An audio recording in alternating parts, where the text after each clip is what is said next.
Zapraszamy teraz na wykład doktor habilitowanej Jolany Burdy, profesor Uś, na temat superwulkanów. Ja jestem bardzo ciekawa, czego się dowiemy na ten temat. Superwulkany, ognisty oddech Ziemi. Jolu, zapraszamy.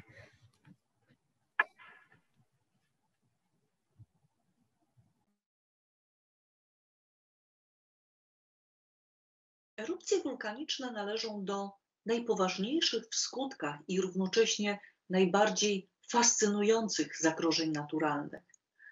Zagrożenia związane z największymi erupcjami, w tym możliwe globalne zmiany klimatyczne i katastrofalne skutki dla biosfery, sprawiają, że problemy dotyczące erupcji wielkoskalowych budzą bardzo duże zainteresowanie.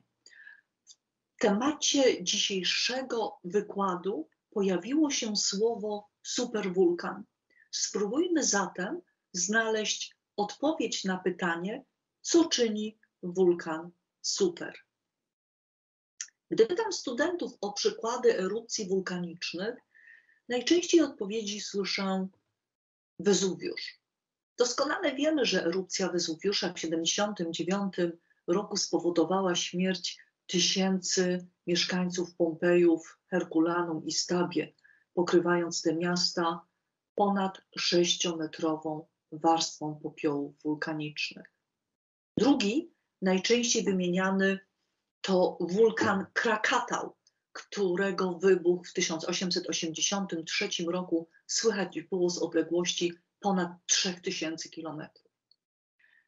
Powinniśmy jednakże mieć świadomość tego, że wymienione przykłady erupcji to tylko niewielka demonstracja siły drzemiącej pod powierzchnią naszej planety. Z Wezuwiusza wydostało się zaledwie 5 km² materiałów piroklastycznych. Z Krakatał około 20. Podczas gdy w przeszłości wielokrotnie zdarzały się erupcje setki, a nawet tysiące razy potężniejsze. Erupcje zasypujące popiołem całe kontynenty i zmieniające klimat, czyli supererupcje. Przykładami mogą być dwie erupcje wulkanu Yellowstone. Starsza sprzed ponad 2 milionów lat wrzuciła do atmosfery około 2500 km² materiałów piroklastycznych, a młodsza około 630 000 lat temu około 1000 km² materiałów piroklastycznych. Obszar Stanów Zjednoczonych pokryty materiałem piroklastycznym po tych erupcjach widoczny jest na załączonym rysunku. Gdzie występują wulkany? Procesy wulkaniczne związane są głównie z granicami płyt litosfery. Grupują się nad strefami subdukcji. Większość czynnych wulkanów występuje u wybrzeży Oceanu Spokojnego, tworząc tak zwany ognisty pierścień. Strefą aktywną wulkanicznie są również ryfty grzbietów śródoceanicznych. Wyjątkiem są wulkany, które powstają wewnątrz płyt litosfery, a związane są z tak zwanymi gorącymi plamami. Gorące plamy tworzą się nad docierającymi z głębi Ziemi strumieniami gorącej materii, zwanymi pióropuszami płaszcza. Pióropusze płaszcza w większości powstają w strefie występującej na granicy płaszcza i jądra ziemskiego. Docierając do litosfery, powodują jej nadtapianie od dołu, a w konsekwencji zjawiska wulkaniczne na jej powierzchni. Przykładem takiego miejsca są wulkany hawajskie w obrębie płyty pacyficznej. Bezpośrednio nad plamą gorąca znajdują się wulkany najmłodsze, a oddalając się w kierunku północno-zachodnim, czyli w kierunku, w którym przesuwa się płyta pacyficzna, coraz starsze. Czyli liniowo ułożone ciągi wysp wulkanicznych wyznaczają kierunek ruchu płyty litosfery ponad plamą gorąca. Innym przykładem może być wulkan Yellowstone w obrębie płyty północno-zachodniej. amerykańskiej. Spójrzmy na schemat przedstawiający zmienność cech fizycznych magmy w zależności od zawartości krzemionki, która wpływa na właściwości stopu. Magmy kwaśne, czyli magmy bogate w krzemionkę, wykazują dużo wyższą lepkość i są zasobniejsze w składniki lotne w porównaniu z magmami zasadowymi, czyli magmami ubogimi w krzemionkę. Eksplozywność erupcji podkreślona na rysunku na czerwono wynika z dużej zawartości gazów i kwaśnego charakteru magmy. Jej duża lepkość hamuje ucieczkę powiększających się pęcherzy gazowych, co prowadzi do stopniowego wzrostu ciśnienia, a w konsekwencji do erupcji eksplozywnej, czyli takiej, gdzie dominującymi produktami erupcji są gazy oraz materiał piroklastyczny, bomby wulkaniczne, lapille, popioły, tufy czy tufity. Wszystkie luźne, czyli nieskonsolidowane skały piroklastyczne możemy określić za pomocą jednego terminu tefra. Tefra, ten termin będzie się dzisiaj jeszcze wielokrotnie powtarzał. Czyli erupcje eksplozywne mają zawsze przebieg bardzo gwałtowny. Dla kontrastu uboga w gazy lawa zasadowa, lawa o małej lepkości, wylewa się daleko od miejsca erupcji, tworząc rozległe, płaskie wulkany tarczowe, budujące na przykład Wyspy Hawajskie. O przebiegu samej erupcji decyduje przede wszystkim ilość zawartych w magmie gazów oraz łatwość, z jaką mogą się z niej wydobywać. Gazy są uwalniane w momencie, kiedy magma wznosi się od komory magmowej ku powierzchni Ziemi, czyli przy spadku ciśnienia. To samo zjawisko obserwujemy, otwierając butelkę szampana. W jaki sposób określa się wielkość erupcji wulkanicznych? Jednym ze wskaźników wykorzystywanych do określania wielkości erupcji jest tak zwany wskaźnik eksplozywności wulkanicznej, Volcanic Explosivity Index. Jest on oparty głównie na objętości materiału piroklastycznego oraz wysokości chmury pyłów wyrzuconych podczas erupcji. Jest to skala 9-stopniowa od 0 do 8. Każdy kolejny stopień skali odpowiada wyrzutowi 10-krotnie większej objętości materiału piroklastycznego. Erupcje o wskaźniku powyżej 5 określane są jako bardzo duże erupcje eksplozywne, czyli takie, które powodują wyrzut ogromnej ilości tefry. A co sprawia, że erupcja jest super? Supererupcja jest to taka erupcja eksplozywna, oczywiście związana z magmą bogatą w krzemionkę, czyli magmą kwaśną, której wskaźnik eksplozywności wulkanicznej równa się 8, co oznacza, że podczas erupcji wulkan wyrzucił ponad 1000 km² tefry. Do tej pory udokumentowano około 50 supererupcji. Najmłodsza z nich to erupcja wulkanu Taupo w Nowej Zelandii sprzed około 26 000 lat. Supererupcje związane są z obszarami, gdzie dochodzi do magazynowania dużych ilości magmy. Takim miejscem jest przykładowo znany wszystkim z gejzerów i gorących źródeł park Yellowstone. Oczywiście wymienione zjawiska geotermalne związane są z występującą w podłożu plamą gorąca. Prowadzone w ostatnich latach badania wykazały, że pod Yellowstone znajdują się dwie komory magmowe, płytsza zawierająca skały kwaśne o objętości około 10 000 km². Występuje bardzo płytko pod powierzchnią Ziemi od 5 do 17 km a głębszy zbiornik, około 4,5 raza większy, zawiera skały zasadowe. Oczywistym jest, że obszary takie jak Yellowstone ze względu na ryzyko wybuchu są bardzo intensywnie monitorowane. A jak wygląda supererupcja? Z uwagi na ogromną ilość magmy, którą wyrzuca wulkan, następuje częściowe opróżnienie zbiornika magmowego. W głównej fazie erupcji tefra wyrzucana jest przez system pierścieniowych szczelin na obwodzie kaldery.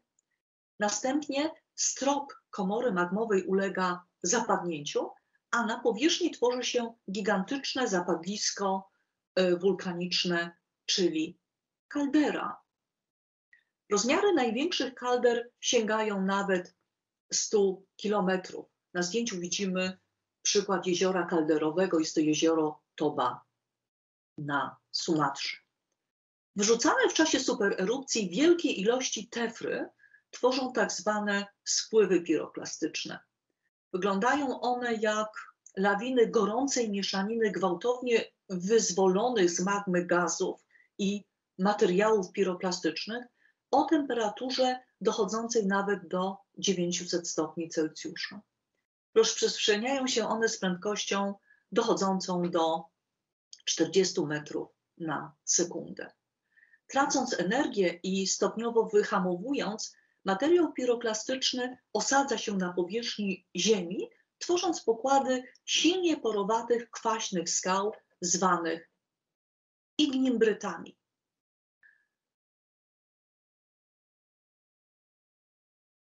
Wielkość erupcji wulkanicznych między innymi określa się na podstawie analizy rozprzestrzenienia ignimbrytów. Do tej pory największe pokłady tych skał udokumentowano w Colorado.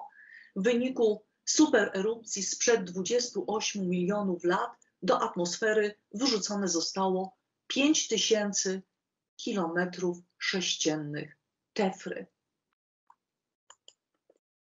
Zanim przyjrzymy się skutkom największej supererupcji czwartorzędowej, zatrzymajmy się na chwileczkę przy wulkanie Tambora w Indonezji.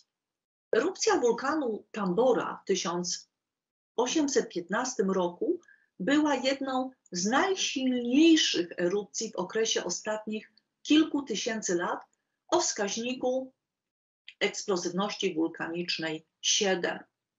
Erupcja ta wyrzuciła na powierzchni Ziemi ponad 100 kilometrów sześciennych tefry, co spowodowało szereg gwałtownych letnich anomalii klimatycznych, występujących przede wszystkim na półkuli północnej, powodując zniszczenia upraw w Europie czy w Ameryce Północnej.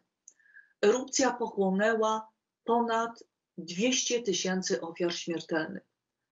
Najdrobniejsze frakcje popiołu unosiły się w atmosferze przez wiele miesięcy, znacząco ograniczając natężenie promieniowania słonecznego, co spowodowało obniżenie średniej temperatury o około 3 stopnie Celsjusza. Rok 1816 nazywany jest rokiem bez lata. To był rok, w którym Mary Shelley stworzyła zarys swej słynnej powieści grozy Frankenstein, czyli współczesny Prometeusz, a Lord Byron napisał poemat Ciemność. Jeśli katastrofalne skutki erupcji wulkanu Tambora, podczas której na powierzchnię Ziemi dostało się około 100 kilometrów sześciennych tefry, odczuwano przez lata, jakie były skutki erupcji ponad 20-krotnie silniejszej. Przenieśmy się na Sumatrę. Sumatra znajduje się w obrębie jednej z najbardziej aktywnych tektonicznie stref Ziemi, około 300 kilometrów na północny wschód od rowu sundajskiego. Widoczna na zdjęciu kaldera Toba jest największą czwartorzędową kalderą na Ziemi i jest pozostałością najmłodszej i największej z 4 erupcji wulkanu Toba sprzed około 70 4000 lat. Kaldera ma około 100 km długości i 30 km szerokości. Obecnie wypełniona jest przez jezioro Toba. Podczas ostatniej erupcji wulkan wyrzucił ponad 2800 km3 tefry. Obszar o powierzchni odpowiadającej powierzchni województwa śląskiego i opolskiego przykryty był warstwą materiału piroklastycznego dochodzącą do 200 metrów miąższości. Natomiast całkowity obszar pokryty przez materiał piroklastyczny, zaznaczony na rysunku przerywaną białą linią, wynosił minimum 10 milionów kilometrów kwadratowych. Półwysep Indyjski był pokryty warstwą popiołów o miąższości do 15 centymetrów. Oszacowano, że erupcja trwała od 9 do 14 dni, natomiast wysokość słupa materiału piroklastycznego wynosiła 45 km. Najdrobniejszy materiał piroklastyczny utrzymywał się w stratosferze przez kilka lat. Biorąc pod uwagę gazy wulkaniczne uwalniane podczas erupcji, szczególnie istotna jest zawartość siarki, która determinuje ilość powstających w stratosferze aerozoli siarczanowych. Cząsteczki siarczanów absorbują i rozpraszają promieniowanie słoneczne, wpływają na przezroczystość atmosfery i w konsekwencji na klimat. Ponieważ istnieje pozytywna korelacja pomiędzy ilością wyrzuconej magmy a ilością dwutlenku siarki, odliczono, że ilość dwutlenku siarki potencjalnie związana z supererupcją wulkanu Toba mogła wynosić nawet ponad 1000 megaton. Według różnych modeli klimatycznych erupcja wulkanu Toba mogła spowodować obniżenie temperatury powierzchni Ziemi nawet do 10 stopni na półkuli północnej. Zastanawiając się nad skutkami ekonomicznymi ewentualnej supererupcji, przypomnijmy, co wydarzyło się po erupcji wulkanu Eyjafjallajökull na Islandii w 2010 roku. W porównaniu z supererupcją była to niewielka erupcja o wskaźniku eksplozywności wulkanicznej 4, czyli 10 000 razy słabsza niż erupcja Toba. Na pierwszym rysunku widzimy zasięg popiołów wulkanicznych po erupcji wulkanu, a na drugim kraje, które całkowicie, z kolor czerwony lub częściowo, kolor pomarańczowy, zamknęły przestrzeń powietrzną. Ponieważ skutki wybuchu odczuło 7 milionów pasażerów i cały międzynarodowy ruch lotniczy, konsekwencje gospodarcze erupcji wulkanu Eyjafjallajökull dotknęły cały świat. O czym powinniśmy pamiętać? Powinniśmy pamiętać o tym, że wielkie erupcje wulkaniczne, takie jak supererupcje, stanowią realne zagrożenie naturalne. Należą do największych zagrożeń naturalnych, powodują katastrofalne zniszczenia na olbrzymich obszarach. Efekty klimatyczne związane z iniekcją dwutlenku siarki do stratosfery mają konsekwencje globalne. Dla naszej cywilizacji supererupcja oznaczałaby nie tylko setki tysięcy zabitych, ale także całkowite załamanie gospodarki.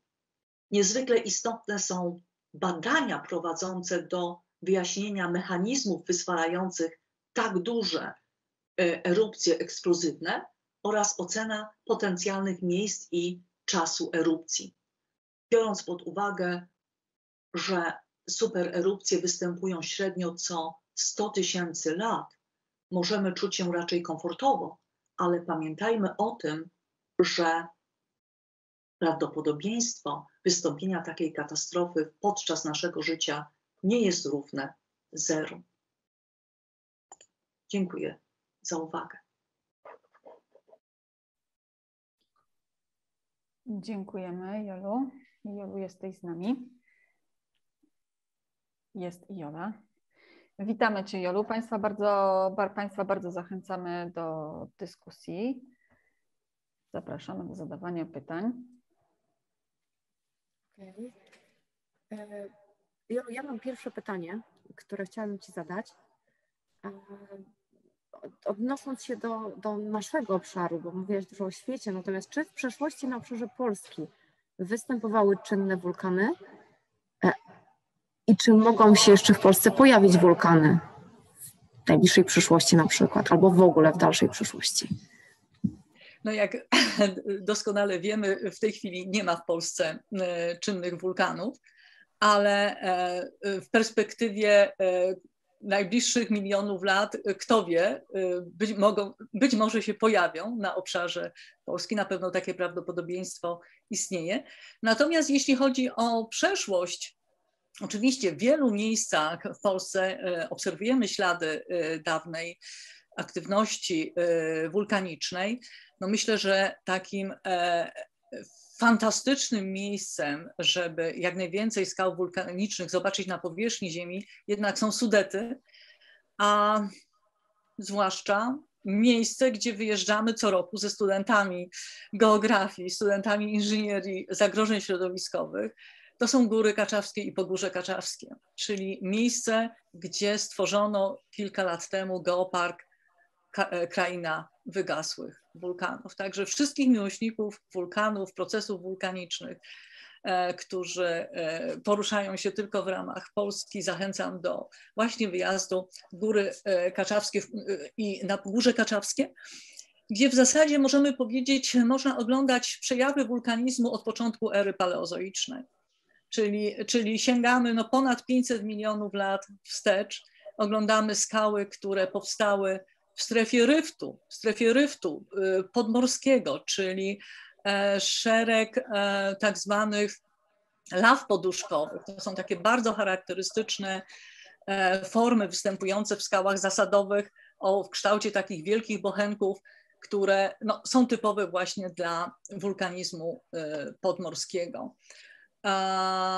Także rzeczywiście w kilku miejscach w Górach Kaczawskich takie formy można oglądać. Kolejny epizod wulkaniczny w Sudetach to epizod z końca ery paleozoicznej, czyli tutaj jesteśmy gdzieś już w Permie 250 milionów lat temu. Tu dla odmiany mamy wulkanizm na przemian kwaśny, zasadowy, ale odbywający się już w środowisku lądowym. To jest miejsce, ja myślę, że wiele osób kojarzy te skały, chociażby z tego względu, że są one bardzo bogato okruszcowane chalcedonem, czyli te zbiory agatów, które pochodzą z Gór Kaczawskich, to są właśnie zbiory ze skał permskich, zarówno kwaśnych, jak i zasadowych. Kolejny epizod to magmowy, już przypada na erę kenozoiczną. Z kenozoiku możemy w Kaczawach oglądać mniej więcej 300 różnego rodzaju form wulkanicznych. Także ten wulkanizm w kenozoiku był bardzo, bardzo intensywny. Z tego okresu między innymi pochodzi Ostrzyca proboszczowiska, tak zwana Śląska Fujiyama. Myślę, że to jest też miejsce znane wielu osobom. To jest taka pozostałość po kominie wulkanicznym. W tej chwili nazywamy taką formę, znaczy jest to coś, co nazywamy nekiem wulkanicznym. Co jeszcze? Skały kenozoiczne, wulkaniczne znane są też z pieniń. Także tam w Pieninach dla odmiany możemy oglądać andezyty na górze Wżar, andezyty, które związane są z epizodem wulkanicznym sprzed 11-13 milionów lat. Także rzeczywiście tych miejsc w Polsce jest sporo. Ale co wynikało z mojego wykładu? Z mojego wykładu myślę, że bardzo jasno wyniknęło, że mimo iż w Polsce nie mamy czynnych wulkanów, jednak konsekwencje wybuchów wulkanicznych, które odbywają się no, nawet dosyć daleko od obszaru Polski, mogą być przez nas również odczuwalne. Patrz, Eyjafjallajökull na Islandii. Myślę, że pamiętamy, to jest 2010 rok. No, myślę, że część osób pamięta to wydarzenie. Dzięki. Potwierdzam, no, oczywiście pamiętamy to wydarzenie, natomiast uczniowie w szkołach już nie. No i ja właśnie już niestety nie ten muszę przyznać, że muszę się pilnować właśnie na wykładach, bo no dla mnie 12 lat temu to naprawdę było, to jest no bardzo, bardzo niewielki odcinek czasu, natomiast faktycznie dla młodzieży 20-letniej to jest prehistoria. Jolu, a słuchaj mi, ponieważ no, wulkany, sama powiedziałaś, szczególnie superwulkany, mogą być ogromnym zagrożeniem dla współczesnego świata. Powiedz mi, czy są jakieś badania prowadzone po to, żeby jakoś zapobiec takim erupcjom? Czy człowiek jest w stanie przeciwstawić się naturze? Nie ma oczywiście takiej możliwości. Nie jesteśmy w stanie zapobiec. Nie jesteśmy w stanie nawet przewidzieć.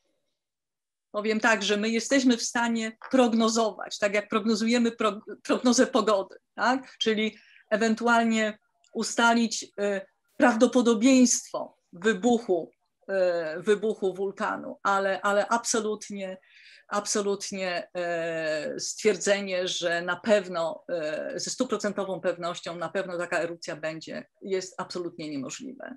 Także tutaj rzeczywiście stosujemy wiele bardzo nowoczesnych metod. W zasadzie no, wszystkie te największe obszary o największej aktywności wulkanicznej, one są bardzo, bardzo intensywnie monitorowane, ale to i tak nie daje nam gwarancji, że w odpowiednim momencie uprzedzimy społeczeństwo o nadchodzącym ryzyku. Ja może przytoczę taki przykład, bo on jest, myślę, właśnie dobrze obrazującym przykładem tego, co mówię. Jesteśmy na wyspie Papua Nowa Gwinea, cofamy się do poprzedniego wieku, lata 70., 80.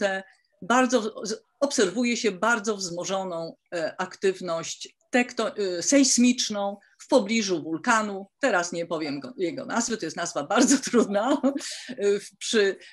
W pobliżu dawnej stolicy Papua Nowa Gwinea obserwuje się trzęsienia ziemi o magnitudzie około 7. Obserwuje się bardzo silne podnoszenie kaldery, bardzo silne. No i wtedy rzeczywiście wszczęto alarm i ewakuowano ludność zamieszkującą w najbliższym otoczeniu tej strefy wulkanicznej. Okazało się po pewnym czasie, że nic się nie stało, także wszyscy wrócili z powrotem do domu. Mijają kolejne lata, lata 90. No i rzeczywiście wulkan ponownie zaczyna reagować, ponownie pojawiają się trzęsienia ziemi, ale dużo słabsze. Poprzednio były o magnitudzie 7, w latach 90. o magnitudzie 5. I podnoszenie gruntu rzeczywiście też słabsze niż w latach poprzednich. Oczywiście wszyscy zignorowali te sygnały wysyłane przez wulkan, no a niestety dokładnie w 1994 roku miała miejsce gigantyczna erupcja, która spowodowała no, całkowite zniszczenie otoczenia tego wulkanu. To nawet były dwa wulkany koło tej stolicy i spowodowało przeniesienie stolicy w inne miejsce. Także no, myślę, że to jest taki przykład doskonale obrazujący, jak trudno jest przewidzieć takie zdarzenia jak erupcja wulkanu. Super, Jolu, bardzo Ci dziękujemy. Ja mam jeszcze na koniec bardzo szybkie, ostatnie pytanie. Proszę powiedz mi, skąd u Ciebie zainteresowanie superwulkanami i w ogóle wulkanami jako takimi? Ja generalnie naukowo interesuję się skałami krystalicznymi, czyli jestem petrologiem, badam skały krystaliczne. czyli no nie tylko skały wylewne, w zasadzie głównie skały głębinowe. A jestem od wielu lat wykładowcą, prowadzę wykłady z przedmiotu, który się nazywa geologia fizyczna, czy podstawy geologii dla studentów pierwszego roku naszego instytutu. I generalnie w ramach tych wykładów opowiadam studentom o głównie procesach endogenicznych, które występują na kuli ziemskiej, czyli w ramach tych procesów oczywiście pojawiają się również procesy wulkaniczne, superwulkany, więc dlatego jest to przedmiotem oczywiście mojego zainteresowania, no ale myślę, że temat jest na tyle fascynujący, że no ja muszę przyznać, że po prostu za każdym razem, jak przygotowuję się do wykładu, a odnawiam te wykłady co roku i za każdym razem śledzę pojawiające się informacje w literaturze naukowej i tak dalej. I krótko mówiąc, nie mogę się od tych informacji oderwać, także rzeczywiście temat jest niezwykle fascynujący. Niedawno obserwowaliśmy bardzo aktywny wulkan, który się uaktywnił po 50 latach na La Palmie, na jednej z wysp kanaryjskich. Wulkan, który przez ponad 80 dni wylewał lawę. Ponad 80 dni. Erupcja ta została określona jako erupcja w skali, mówiliśmy na wykładzie o Volcanic Explosivity Index, czyli to jest erupcja określona na 3 w tej skali, ale erupcja, którą Hiszpanie uznają za największy kataklizm gospodarczy dla tego kraju. Tak, to na pewno. Mimo że to była tylko trójka w tej skali. Trójka w skali od 0 do 8. Super, bardzo dziękujemy Ci. Wszystkich, którzy mieliby jakiekolwiek dalsze pytania i są zainteresowani tą tematyką, chcieliby zgłębić wiedzę dotyczącą wulkanów, superwulkanów, zachęcamy do kontaktów z Jolantą, także na pewno znajdziecie nas i Jolę również na stronie Wydziału Nauk Przyrodniczych, także zachęcamy. Było bardzo gorąco, a teraz zapraszamy w zupełnie inne, zimniejsze klimaty. Wykład doktora Dariusza Ignatiuka: jak szybko znikają lodowce w Arktyce i skąd to wiemy.